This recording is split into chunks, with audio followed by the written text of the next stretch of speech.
ओम नमः शिवाय। हर हर महादेव। जय शिव शंभू। दोस्तों, आज का जो ये वीडियो है ना, बहुत ही ज्यादा महत्वपूर्ण होने वाला है। अगर आपकी कोई मनोकामना है, कोई विश है, काफी समय से पूरी नहीं हो रही है, उपाय करते करते थक चुके हों और जिस दिन भी आपके दिल में ये आ जाए, देव आदि देव महादेव जी मेरी नहीं सुन रहे हैं, मेरी कामना पूरी नहीं कर रहे हैं, उपाय करते करते थक चुके हैं लेकिन फिर भी वो नहीं सुन रहे हैं, जब भी दिल में आ जाए उसी दिन आप इस वाले उपाय को कीजिएगा।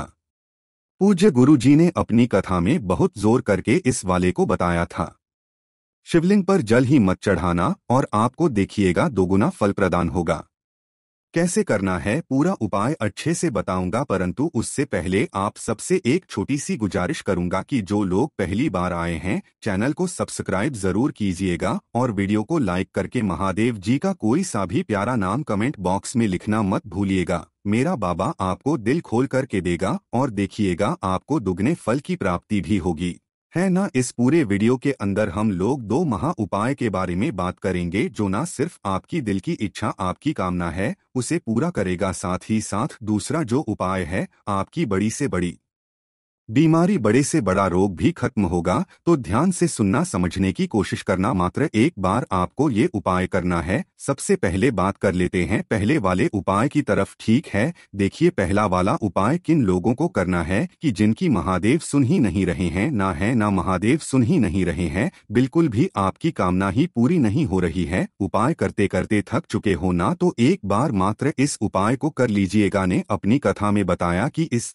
वाले उपाय को जिसमें आपको शिवलिंग पर जल नहीं चढ़ाना है, इसका प्रमाण जो है महाभारत में भी देखने के लिए मिलता है और साथ ही साथ श्रीमद्भागवत गीता में भी आपको इसका प्रमाण मिलेगा और शिव महापुराण के अंदर भी साफ साफ लिखा हुआ है।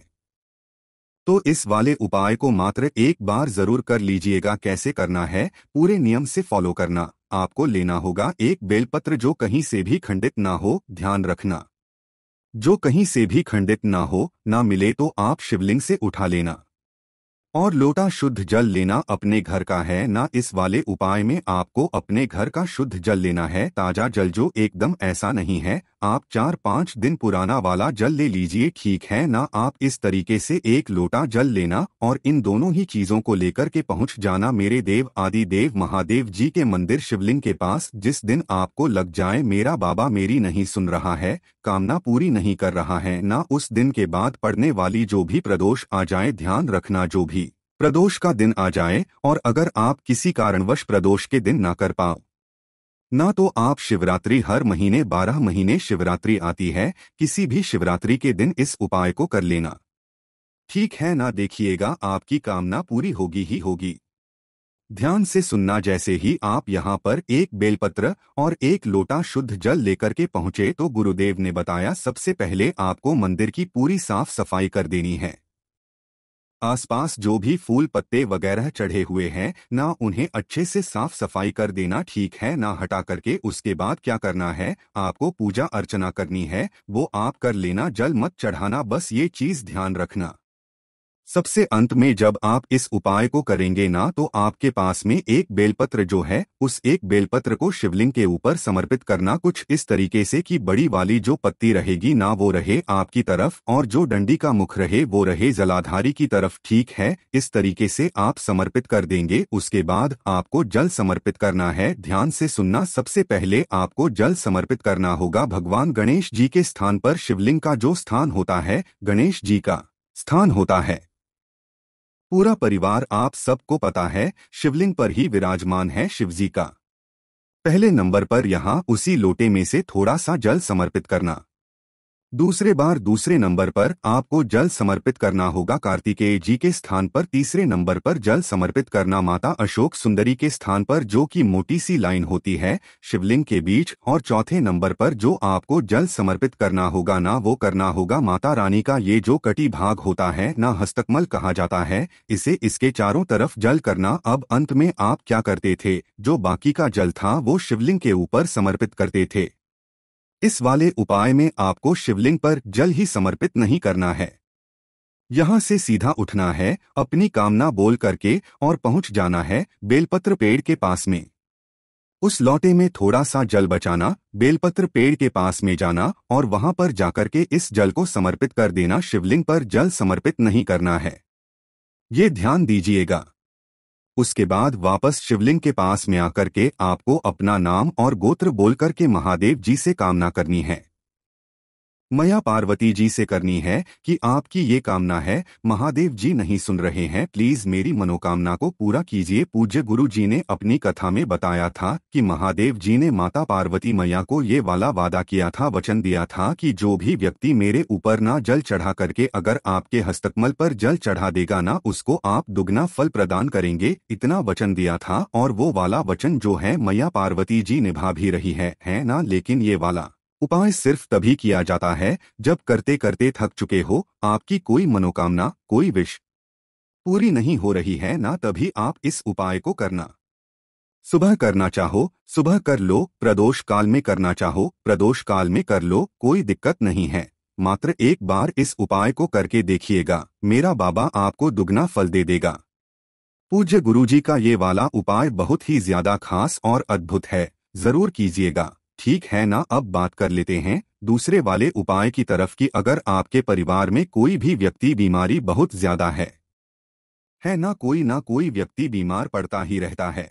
कोई व्यक्ति ऐसा है जिसके तो डॉक्टर ने मना कर दिया है कि अब तो इनकी बीमारी सही होगी ही नहीं, इनकी दवाइयां हमेशा चलती रहेगी है ना, डायलाइसिस का बोल दिया है। कुछ भी ऐसी समस्या जो आपकी बीमारी से आप लड़ चुके हो, थक चुके हो, मतलब उसके बारे में सोच सोच करके थक चुके हो ना, तो एक बार प्रैक्टिकल करके जरूर देखना। पूज्य गुरु जी ने बड़े ही जोर करके इस वाले उपाय को बताया था, ध्यान से सुनना, समझने की कोशिश करना। अगर डॉक्टर ने भी मना कर दिया है तो आपके उस दिन के बाद में जो भी प्रदोष आए, ये ध्यान रखना कौन से दिन की प्रदोष, ये चीज ध्यान रखना मंगलवार की प्रदोष आ जाए हैं ना, तो इस वाले उपाय को या तो मंगलवार की प्रदोष के दिन कर सकते हो या फिर आप 12 महीने शिवरात्रि आती है, किसी भी शिवरात्रि के दिन आप इस उपाय को कीजिएगा। ठीक है ना, ध्यान से सुनना, समझने की कोशिश करना। सुबह करना चाहो सुबह कर लो, शाम को करना चाहो शाम को कर लो, कोई दिक्कत नहीं है। आपको मंगलवार की प्रदोष के दिन या शिवरात्रि के दिन करना है। कैसे करना है,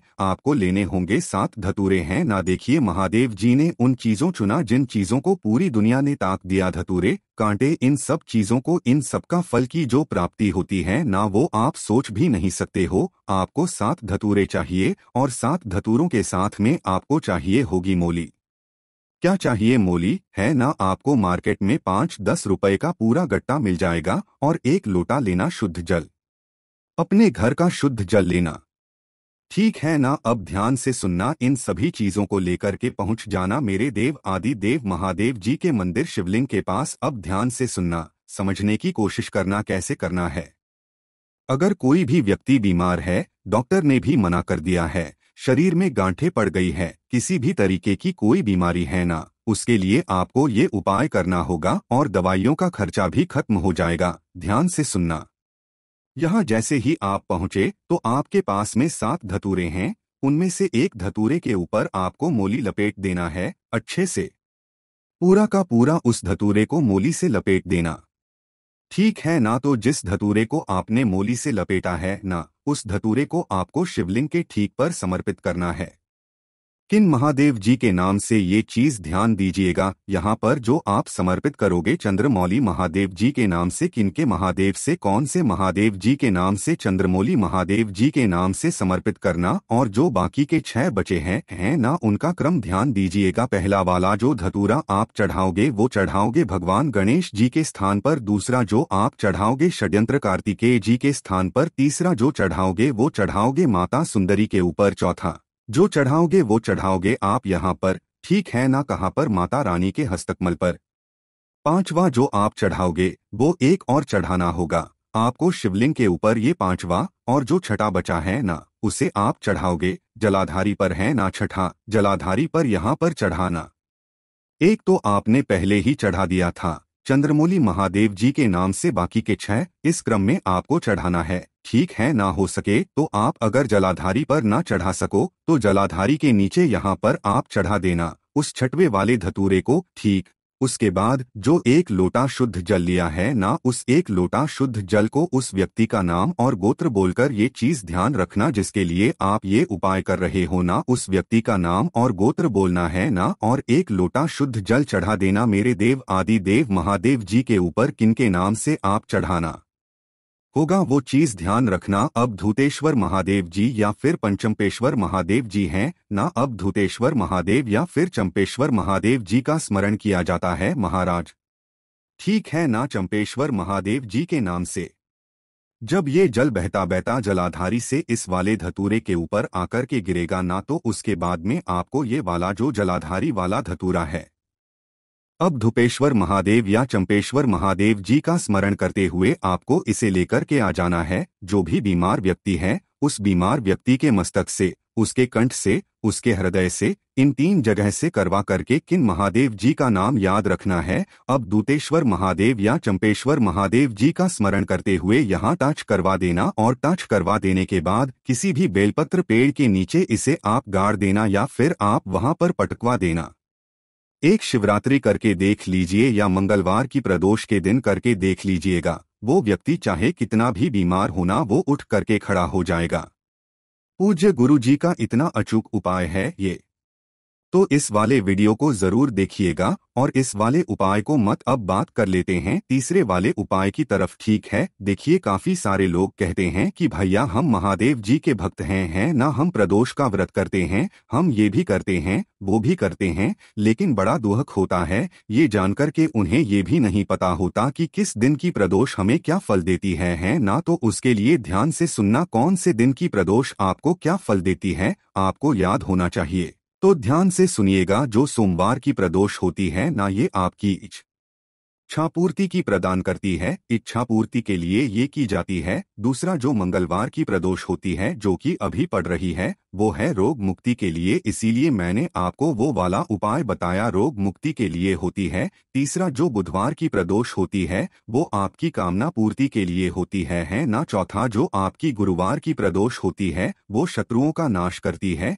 किसकी शत्रुओं का नाश करती है। उसके बाद जो शुक्रवार की प्रदोष होती है वो सुख शांति समृद्धि भरती है आपके घर में, ठीक है। तो बाद शनिवार की जो प्रदोष होती है वो संतान का सुख देती है, संतान का सुख। और जो रविवार की प्रदोष होती है ना, जो काम दुनिया में कोई नहीं कर सकता वो इस दिन अगर आप मेरे देव आदि देव महादेव जी को 1 लोटा शुद्ध जल और 1 बेलपत्र भी समर्पित कर देते हो ना, अपनी उस कामना को कह करके जिसे दुनिया में कोई नहीं कर सकता, वो काम मेरा बाबा आपको करके देता है।